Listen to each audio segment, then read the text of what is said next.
I find a lot of my dishes find inspiration often from people. This is a family that I'm in Texas with, one of my favorite American families, in fact. We are in Country Catfish in Texas, where they fry some of the best catfish, I'm sure, in the world. On the far left is one of my favorite people in the world, the matriarch of the family, Mary Margaret, who makes the most incredible cheese grits that I've ever put in my mouth. And it's probably one of my favorite foods that I've ever had. The next dish is called the best sushi south of the Mason-Dixon line. This roll over here, instead of using rice, we use corn. I wanted to create a roll that is very, very American and would encapsulate the American spirit. There's nothing, as far as an ingredient, that's more American than corn, because we know that the Aztecs created it, and then around the 1300s it came to North America, and the Native Americans here started to use it as well. Inside of it there's cheese along with grits, and I got that from Mary Margaret. And cheddar cheese is a very American thing too, because it's an immigrant, like most things American. It came from England, and then it evolved into something else altogether. You can get the grilled cheese sandwich, you can get macaroni and cheese. You can't get that in Europe, you can't get that in Japan. That's American. So I'm kind of tipping my hat to the evolution of ingredients and thoughts and people as they change in America. Other ingredients, since I wanted it to be very southern, I put okra in it, and then there's catfish in it as well. Okra is southern because the slaves brought it over from Africa. And then we've got catfish in it for another reason altogether, because one of my passions is sustainability. And catfish is highly sustainable in that it is grown in ponds which do not cross-contaminate with other types of fish. But sustainability and green stuff, as you guys know, often the solutions aren't cut and dry. Corn, as we know, is mostly genetically modified Monsanto corn, which uses Roundup, so is highly environmentally pollutive at the same time. And that's what catfish tends to be fed. My restaurant is not really a Japanese restaurant anymore. It was one of the most traditional, if not the most traditional restaurants in 1982 when my mother first created it. By the time I was expressing my ideas, it was really important for me not to do anything traditional anymore, because I wanted it to be more expressive of my own personal experience. I didn't want it to be a Japanese restaurant where you know, my guys would run around and kowtow and pretend to be imaginary Japanese people. So the team that I have in the kitchen are mostly Mexican, and Mexicans are the new Italians and the Irish of the turn of the last century, or the Jews of the last century. And as an immigrant myself, I can totally empathize with their newness and to the American experience. There's an Asian guy in there, and he's actually our only Japanese guy. Andy is our only Japanese guy who's in fact Vietnamese. I love Mexican culture because I spend so much time with these guys.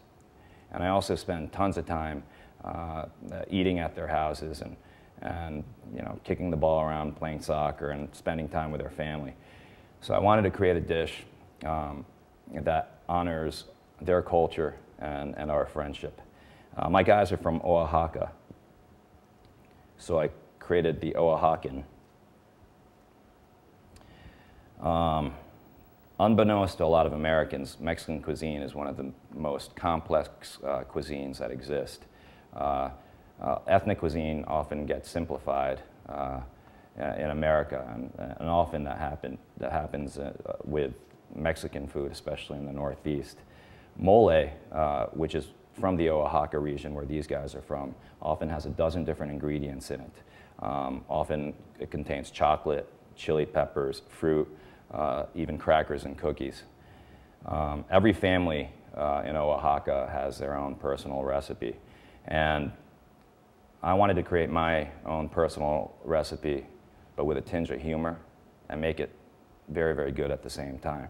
So I use mahi-mahi on this, which is sustainably caught. And then for the chocolate, I use tiny little Hershey's Kisses that I didn't even know until I created this. Comes in this really tiny little size. Also, I use Oreo cookies because there's nothing more American than the Oreo cookie to create the mole-like experience. This roll is called Tiger Tiger. It's inspired by William Blake's poem, Tiger, Tiger, Burning Bright in the Forest of the Night, that we all had to learn when we were in elementary school. But the question that he asks in the poem is, why is the tiger the way it is? Why did God create the tiger the way it is?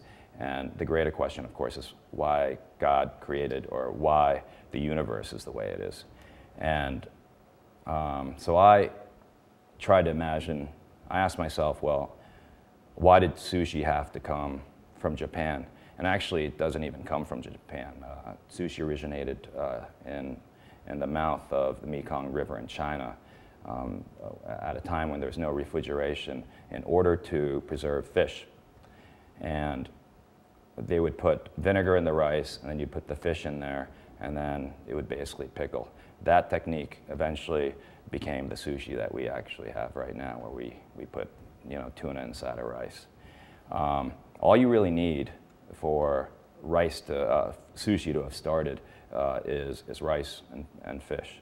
Another thing is that sushi wasn't a saltwater cuisine as it's become now. It's a freshwater cuisine. It happened along rice paddies, and the Mekong River had many, many rice paddies around it. Scientists don't know if sushi started, if rice was started in Asia, where China is, or if it started in Western Africa. So it was a no-brainer to reimagine it, but African. Also, it made a whole lot of sense to me because we are all ultimately immigrants from Africa, because geneticists know that human beings started off in Africa. In fact, along the Rift Valley, where there's 1,000 lakes and some of the deepest lakes with over 800 cichlids, including the tilapia that we know today originates in Africa because it is a cichlid. This roll has tilapia in it. It has okra in it, which is African. It's got teff and a dozen different spices. And how I chose these spices is because there's this fascinating story, which is Judeo-Christian and African in origin, where the Queen of Sheba gives King Solomon a gift of a dozen different spices. So those spices are put into this roll, along with goat cheese, because many of those people, including the Israelites, were goat herders. And then instead of rice, since that story occurred in Eastern Africa, where teff is the main grain, which is the smallest grain in the world and highly nutritive, I created a crepe, but an unleavened crepe, because I was tipping my hat to the Israeli exodus.